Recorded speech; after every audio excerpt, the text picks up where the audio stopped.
না, এই ম্যাচের স্কোর কার্ড দেখে ব্রাজিলের সমর্থকরা কিছুটা একটু দুঃখ পাচ্ছেন বা আশঙ্কায় রয়েছেন তারা। আর এবং এই ম্যাচটা খুব আনন্দ দিয়েছে আমি মনে করি যে আর্জেন্টিনার আর্জেন্টাইন ভক্তদের। সমর্থকদেরকে। কালকে নেদারল্যান্ড এবং জাপানের যে ম্যাচটা হয়েছে, এক্সেলেন্ট ম্যাচ, বিউটিফুল ম্যাচ হয়েছে। এরকম ম্যাচ দেখার জন্য আসলে রাত জাগলে তখন কষ্টটুকু আর মনে হয় না যে কষ্টটুকু করছি। এই ম্যাচ ড্র ম্যাচে আমি জাপানকে বলবো যে জাপান জিতেছে।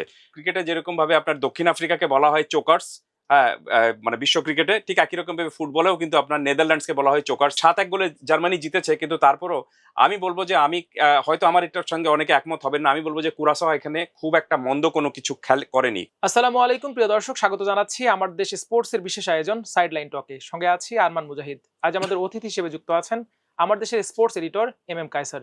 কায়সার ভাই, কেমন আছেন? জি ভালো। ওয়ার্ল্ড কাপ তো শুরু হয়ে গেল, সব মিলিয়ে বেশ কয়েকটা ম্যাচও হয়ে গেছে, হাই ভোল্টেজ ম্যাচও বলা যায়। বেশ কয়েকটা ম্যাচে আমরা দেখেছি সেরকম বিভিন্ন ধরনের ফলাফল। আজকের ম্যাচ নিয়ে একটু কথা বলতে চাই। আজকে আজকের তারিখে 4টা ম্যাচ, সব মিলিয়ে 3টা ম্যাচ ইতিমধ্যে হয়ে গেছে। রাত 10টায় স্পেন কোপ ভার্দের ম্যাচ আছে। আমরা শুরুতে যদি প্রথম যে 3টা ম্যাচ হলো এইটা নিয়ে যদি একটু কথা বলতে চাই, সবার আগেই যেটি আসে সেটি হচ্ছে যে নেদারল্যান্ডস এবং জাপানের ম্যাচ নিয়ে। এই ম্যাচটাকে মূল্যায়ন কিভাবে করবেন আপনি? ধন্যবাদ মুজাহিদ। প্রত্যেকদিন 4টা করে ম্যাচ হচ্ছে এবং আমাদেরকে বিনিদ্র রজনী যাপন করতে হচ্ছে এই স্পোর্টসে যারা আমরা কাজ করি, এবং রাতের বেলা জেগে থেকে আমরা ভোরবেলা সকালের দিকে অথবা দুপুরের দিকে সামান্য কিছু ঘুমানোর সুযোগটা পাচ্ছি, তারপরে কাজে নেমে পড়তে হচ্ছে। সো আমাদের জন্য অনেক কষ্টকর একটা সময়টুকু যাচ্ছে, বাট আমরা উপভোগ করছি। ক্রীড়া সাংবাদিক হিসেবে আমরা 4 বছর পর পর বিশ্বকাপ আসে, আমরা এটাকে অবশ্যই উপভোগ করছি। যেমন উপভোগ করেছি আপনি যেটা বললেন যে কালকে নেদারল্যান্ড এবং জাপানের যে ম্যাচটা হয়েছে, এক্সেলেন্ট ম্যাচ, বিউটিফুল ম্যাচ হয়েছে। এরকম ম্যাচ দেখার জন্য আসলে রাত জাগলে তখন কষ্টটুকু আর মনে হয় না যে কষ্টটুকু করছি। প্রথমার্ধটা আপনার এই গোললেস ছিল, দুই পক্ষই গোল করার একটা সুযোগ পেয়েছিল।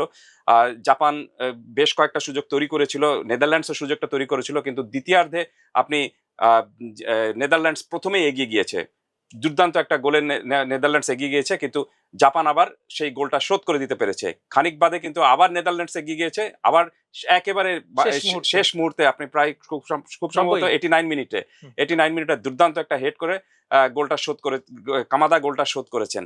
এখন পুরো এই ম্যাচটা যদি আপনি আমাকে বিশ্লেষণ করতে বলেন, তাহলে আমি বলবো যে এই ম্যাচ থেকে আমরা একটা জিনিস দেখেছি।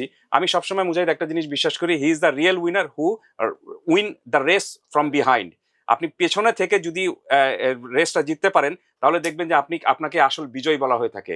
যেমন ধরেন, আমি একটা উদাহরণ দিচ্ছি, একটা 100 মিটার দৌড় যেটা হয়, সেখানে যদি আপনি শুরু থেকে এগিয়ে থাকেন, তাহলে দেখবেন যে আপনি এটার মধ্যে চ্যালেঞ্জটুকু তেমন পাবেন না। কিন্তু আপনি যখন দেখবেন যে 100 মিটার স্প্রিন্টের মধ্যে আপনি 20 মিটার, প্রথম 20 মিটার আপনি পিছিয়ে রয়েছেন, তারপরে আপনি বাকি যে 80 মিটার রয়েছে, সেই 80 মিটারে আপনি যদি কাভার করে সবার আগে বেরিয়ে যেতে পারেন, তাহলে সেটা কি হবে আসল সত্যিকার অর্থে রিয়েল এক ধরনের বিজয়টাকে বলা যেতে পারে। তো আমার কাছে মনে হচ্ছে যে এই ম্যাচটায় জাপান যে কাজটুকু করেছে, দুবার তারা পিছিয়ে থেকেছে এবং দুবারই ম্যাচে তারা ফিরে এসেছে।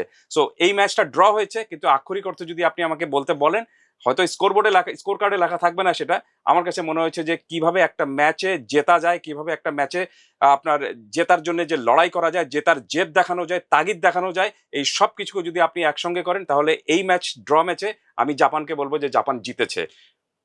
পুরোপুরি যদি আপনি আমাকে অ্যানালাইসিস করতে বলেন, জাপানের ক্ষেত্রে একটা জিনিস থাকে যে আমরা লাস্ট কয়েকটা ম্যাচ দেখেছি, গত ওয়ার্ল্ড কাপেও দেখেছি জার্মানি স্পেনের মতো দলকে হারানো, এরপরেই অস্ট্রেলিয়াকে, বিশ্বকাপের বাইরে ছিল অস্ট্রেলিয়া, ইংল্যান্ড এবং ব্রাজিলকেও বিশ্বকাপের কয়েকদিন আগেও ব্রাজিলকে হারানো। তো এই জাপান কি আসলে এশিয়ার প্রতিনিধি হয়ে ওয়ার্ল্ড কাপে অবিস্মরণীয় কিছু করতে পারে কিনা, কি মনে করেন? না, জাপানের শুরুটা হয়েছিল 1998 সালের বিশ্বকাপ থেকে। সেই শুরুর বিশ্বকাপটা তারা ভালো করতে পারেনি, কিন্তু তারা দুর্দান্ত খেলেছে নিজের মাটিতে। যখন বিশ্বকাপটা হয়েছিল 2002 সালের বিশ্বকাপে, সেখানে জাপান এবং সাউথ কোরিয়া বিশ্বকাপটা হয়েছিল, দুই স্বাগতিক দেশে এক্সেলেন্ট পারফরমেন্স করেছিল। সাউথ কোরিয়া তো আপনার খুব সম্ভবত সেমিফাইনাল পর্যন্ত গিয়েছিল সেই বিশ্বকাপে। তো সবকিছু মিলে জাপান শুধুমাত্র যে এশিয়ার ফুটবল পরাশক্তি তা না, জাপান কিন্তু বুঝিয়ে দিয়েছে যে তারা আপনার বিশ্ব কাপেও কিন্তু আপনার পরাশক্তি হয়ে উঠছে, এবং যে কোনো দিন যে কোনো দলকে কিন্তু হারানোর ক্ষমতাটুকু রাখে। এবং জাপান নেদারল্যান্ডসের বিরুদ্ধে যে ম্যাচটা খেলেছে এবং যে স্পিড দেখিয়েছে, যে কৌশল দেখিয়েছে, যে পরিকল্পনার ছক নিয়ে পুরো মানে ম্যাচে তারা খেলেছে, তাতে আমার কাছে মনে হচ্ছে যে এই টুর্নামেন্টেও তাদের শুধুমাত্র সামনে যাওয়া না, এই টুর্নামেন্টে তারা আরো বড় চমক দেখানোর জন্য হয়তো দেখাতে পারে তারা। এবং তাদের সঙ্গে যখন আপনার পরবর্তীতে আরো বড় দলগুলোর খেলা হবে, সেই দলগুলো কিন্তু জাপানকে নিয়ে একটু ভিন্নভাবে চিন্তা করবে, কোনো সন্দেহ নেই। সো জাপান এশিয়ার পরাশক্তি ফুটবলের, এবং সেই সঙ্গে কিন্তু আপনার, আমি বলবো না যে তারা শিরোপা কন্টেন্ডার হয়ে যাচ্ছে বা বিশ্বকাপ তারা জিতে নেবে, কিন্তু বিশ্বকাপে তারা যে কোনো বড় প্রতিপক্ষকে হারানোর ক্ষমতাটুকু রাখে। নেদারল্যান্ডস কথা আসি, নেদারল্যান্ডসের আমরা দেখছি যে 12টা ওয়ার্ল্ড কাপ খেলা একটা দল 3বার ফাইনালে গিয়ে মানে হেরে আসা বা ফাইনালটা ট্রফিটা মিস করা। এই নেদারল্যান্ডস, এবারে নেদারল্যান্ডসকে নিয়ে আপনি কি বলবেন যে তারা কি কতটা সামর্থ্য রাখে? না দেখুন, যে দলটি আপনি 12টা টুর্নামেন্টের মধ্যে 3বার বিশ্বকাপে খেলেছে, ফাইনালে খেলেছে এবং ফাইনালে একবার তারা জিততে পারেনি, আমি খুবই আশঙ্কায় আছি যে চতুর্থবার তারা যখন বিশ্বকাপের ফাইনাল উঠবে তখন তাদেরকে নিয়ে কি বলা হবে। খুব সম্ভবত নেদারল্যান্ডসকে বলা হয় আপনার ক্রিকেটে যেরকম ভাবে আপনার দক্ষিণ আফ্রিকাকে বলা হয় চোকার্স, হ্যাঁ, মানে বিশ্ব ক্রিকেটে ঠিক একই রকম ভাবে ফুটবলেও কিন্তু আপনার নেদারল্যান্ডসকে বলা হয় চোকার্স। তারা সেমিফাইনালে বাধা পার করে ফাইনালে তারা 3বার তারা ফাইনালে হেরেছে, একবারও তারা শিরোপা জিততে পারেনি। এবং সেই সময়টা, যে সময়টা এই ঘটনাগুলো ঘটেছিল, সেই সময়টাকে বলা হয়েছে কি আপনার নেদারল্যান্ডসের স্বর্ণযুগ বা নেদারল্যান্ডসের গোল্ডেন জেনারেশন। এই আপনার ফাইনালে খেলেছিল কিন্তু তারপরেও তারা জিততে পারেনি। প্রত্যেকবারই নেদারল্যান্ডস কিন্তু আপনার এই ধরনের একটা মানে শক্তি নিয়ে আসে যে তারা অন্তত সেমিফাইনাল পর্যন্ত যেতে পারবে। প্রথম রাউন্ড তো অবশ্যই আপনার সেমিফাইনাল পর্যন্ত তারা যেতে পারবে এবং দেখা গিয়েছে যে তারা ম্যাক্সিমাম সময় কোয়ার্টার ফাইনাল এবং সেমিফাইনাল থেকে তারা ভালো খেলে বাদ পড়ে যাচ্ছে। সো ভালো খেলে বাদ পড়ে যাওয়ার মধ্যে কোনো কিছু নেই যতক্ষণ না পর্যন্ত আপনি গোল করে জিততে পারবেন এবং শিরোপার একেবারে মানে শিরোপা জেতার জন্য যে ধরনের ফুটবল খেলার প্রয়োজন শেষ পর্যন্ত সেটা তারা করতে পারবে। আমার কাছে মনে হচ্ছে যে নেদারল্যান্ডসের সবচেয়ে বড় সমস্যাটা হলো যে আপনি দেখবেন যে বিশ্বকাপ জিততে হলে আপনাকে সব মিলিয়ে 7টি ম্যাচে খেলতে হয়, 7টি ম্যাচে জিততে হবে। আপনি গ্রুপ ম্যাচে হয়তো সব ম্যাচে না জিতলেও চলে, কিন্তু আপনি কোয়ার্টার ফাইনাল থেকে সবগুলো নকআউট ম্যাচে কিন্তু আপনাকে পর্বগুলোতে। নকআউট পর্ব থেকে সবগুলো ম্যাচে আপনাকে কিন্তু সেই জয়ের তাগিদটুকু দেখাতে হবে। সো একটু লম্বা সময় টুর্নামেন্ট, শুরুটা তাদের ভালো হয় কিন্তু যতই টুর্নামেন্ট আপনার এগোতে থাকে ততক্ষণে দেখবেন যে তাদের মধ্যে এক ধরনের একটা ফ্যাটিক চলে আসে বা এক ধরনের ক্লান্তির ছাপ চলে আসে। এই কারণে আমার কাছে মনে হচ্ছে যে নেদারল্যান্ডস আপনার শুরুটা ভালো করলেও আপনার ফিনিশিংটা শেষ করতে পারে না। আর তারা এবারের যে দলটা তাদের রয়েছে, এই দলটাও বেশ কয়েকজন ভালো খেলোয়াড় রয়েছেন। ফন্ডাইক রয়েছেন অধিনায়ক হিসাবে, আজকে তিনি গোলও করেছেন, একটা প্রথম গোলটা তার কাছ থেকেই এসেছিল। আর পুরো ম্যাচে নেদারল্যান্ডস এবং আপনার জাপানের এখানে আমি বলবো না যে নেদারল্যান্ডস খুব একটা খারাপ খেলেছে, অন্তত প্রথম রাউন্ড 45 মিনিটে কম্পিটিশন ছিল, দুই দলই সমান সমান ছিল। দ্বিতীয়ার্ধেও কিন্তু আপনার নেদারল্যান্ড যেহেতু এগিয়ে ছিল এবং এগিয়ে থেকে তারা ম্যাচটুকু জিততে পারেনি, এই কারণে আমি তাদেরকে কিছুটা হলেও একটু কম পয়েন্ট দেবো এবং জাপানকে যেহেতু তারা পিছিয়ে থেকে ম্যাচটা ড্র করতে পেরেছে এই কারণে তাদের কৃতিত্বটুকু একটু বেশি দেবো। এই প্রতিদ্বন্দ্বিতাপূর্ণ ম্যাচের বাইরেও একটি সবচেয়ে বেশি আলোচনা যেটা বাংলাদেশে এখন, সেটা হচ্ছে জার্মানি আর হচ্ছে কুরাসাওয়ের ম্যাচটি। আপনি জানেন যে 7 আপ বলা হচ্ছে, সোশ্যাল মিডিয়ায় ভরে গেছে যে 7 আপ আবারও একটি হয়ে গেল। তো এই ম্যাচটাকে আপনি কিভাবে বিশ্লেষণ করবেন? না, এই ম্যাচের স্কোর কার্ড দেখে ব্রাজিলের সমর্থকরা কিছুটা একটু দুঃখ পাচ্ছেন বা আশঙ্কায় রয়েছেন তারা। আর এবং এই ম্যাচটা খুব আনন্দ দিয়েছে আমি মনে করি যে আর্জেন্টিনার আর্জেন্টাইন ভক্তদের। সমর্থকদেরকে। হ্যাঁ, 7 আপ ম্যাচটা 7-1 গোলে জার্মানি জিতেছে, কিন্তু তারপরও আমি বলবো যে আমি হয়তো আমার এটার সঙ্গে অনেকে একমত হবেন না, আমি বলবো যে কুরাসাও এখানে খুব একটা মন্দ কোনো কিছু করেনি। কারণটা হলো এই দেশটি মাত্র আপনি জানেন মাত্র 1.5 লাখ জনসংখ্যার দেশ তারা। আইল্যান্ডের মতো একটা, ভেনেজুয়েলার পাশে একটা দেশ, এবং তাদের কিন্তু নিজস্ব কোনো পাসপোর্টও নেই। তারা কিন্তু পাসপোর্ট চলে আপনার ডাচ পাসপোর্ট দিয়ে, নেদারল্যান্ডসের পাসপোর্ট দিয়ে চলে। তাদের যে আপনার কোচ তিনি কিন্তু ডিক অ্যাডভোকেট, তিনিও কিন্তু নেদারল্যান্ডসের খেলোয়াড় ছিলেন। তিনি এই তাদেরকে কোচিং করাচ্ছেন এবং তাদের ম্যাক্সিমাম খেলোয়াড় কিন্তু আপনি নেদারল্যান্ডসের খেলোয়াড়। নেদারল্যান্ডসের ডায়াসপোরা থেকে বেরিয়ে আসে যারা রয়েছেন, যেসব খেলোয়াড়রা রয়েছেন তারাই কিন্তু আপনি এখানে খেলছেন। সো তাদের আমি বলবো না যে এই বিশ্বকাপে প্রথম খেলতে এসে তারা, এবং যে কায়দায় নেদারল্যান্ডসের মতো একটা, জার্মানির মতো একটা দলের বিরুদ্ধে আপনার তারা যেভাবে আপনার গোলটা শোধ করেছে এবং শুরুতেই একটা গোল করা, শুরুটা এটা খুব আলোচনায়। শুরুটা জার্মানি গোল করেছে কিন্তু সেই গোলটা তারা শোধ হ্যাঁ, করেছে। তো যে গোলটা শোধ করেছে আমি মনে করি যে যিনি এই গোলটা করেছেন তার জন্য তো এর চেয়ে বড় কৃতিত্ব আর হতে পারে না। এবং তিনি যে ঘটনা ঘটিয়েছেন বিশ্বকাপে নিজের দেশের হয়ে প্রথম একটা গোল করা, এই কৃতিত্ব কিন্তু আর কেউ করতে পারবে না তার দেশের। এবং যে কায়দায় তারা 7-1 গোলে হারছে, 7-1 গোলে হারছে, দ্যাট মিনস আপনি স্পষ্টত বোঝা যাচ্ছে এখানে যে it's a one sided affairs, একেবারে একতরফা একটা ম্যাচ হয়েছে। জার্মানি এক অর্থে ভেঙে চুরে চুরমার করে দিয়েছে আপনার কুরাসাকে।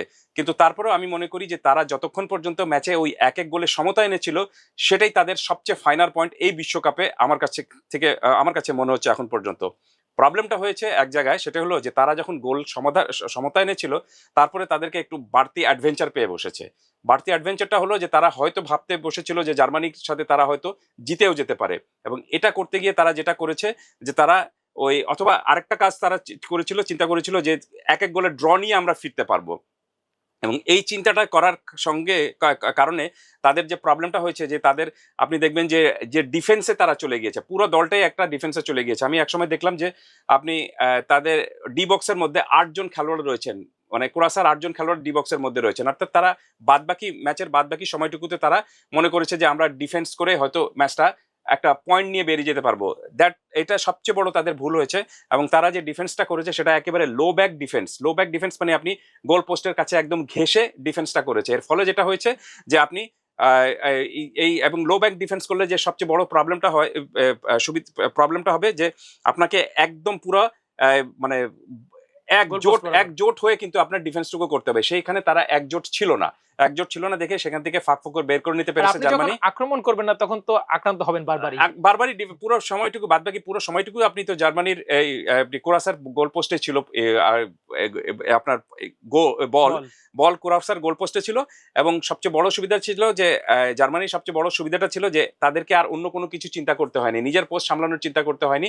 পুরোপুরি তারা কিন্তু আপনার অ্যাটাকে এসেছে এবং ওই সেই তাদের যে লো ডিফেন্স তারা করেছিল সেই লো ডিফেন্সটা তারা ভেঙে ফেলতে সক্ষম হয়েছে। সো কুরাসা, তারপর আমি বলবো যে 7-1 গোলে তারা হেরেছে, কিন্তু তারা যে কিছুক্ষণ সময়ের জন্য জার্মানির বিরুদ্ধে 1-1 গোলে ড্র রাখতে পেরেছিল এবং যে একটা স্পিরিট তারা দেখিয়েছে, তাতে আমার কাছে মনে হচ্ছে যে তারা হয়তো এই ম্যাচ থেকে কোনো কিছুই পায়নি, কিন্তু আবার যা পেয়েছে সেটা আর অনেকেই পাবে না।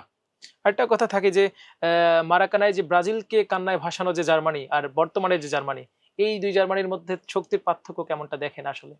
না, আমি আসলে কোনো কিছুর তুলনায় যেতে রাজি না, কোনো দলের সঙ্গে কোনো দলের তুলনাও না। এবং একটা দলের সঙ্গে আপনি 10 বছর পরে বা 15 বছর পরে আর একটা দল খেলতে নামছে, সেই দলের সঙ্গে তুলনায় আমার কাছে মনে হচ্ছে যে এই তুলনাটা করলে দেখবেন যে আপনি একটা অন্যরকম আয়ত্তিক একটা অন্যরকম বিতর্ক তৈরি হয়। জার্মানির বিরুদ্ধে যে ম্যাচটা মারাকানায় খেলেছিল, আপনার মারাকানায় না, খুব সম্ভবত ওটা অন্য একটা মাঠে হয়েছিল, সেটাতে 7-1 গোলে যে জার্মানি জিতেছিল, সেটা আপনি দেখবেন যে সেই সময়টায় সেই টুর্নামেন্টে সেই ম্যাচ ছাড়া ব্রাজিল কিন্তু আর বাদবাকি ম্যাচে এত বাজে খেলেনি। সেদিন একটা বাজে ভাবে তারা একটা খেলেছিল। সো আমার কাছে মনে হচ্ছে যে ওই দু দলকে যদি আপনি আবার মাঠে নামিয়ে দেন, আপনি দেখবেন যে রেজাল্টটা কিন্তু এরকম হবে না।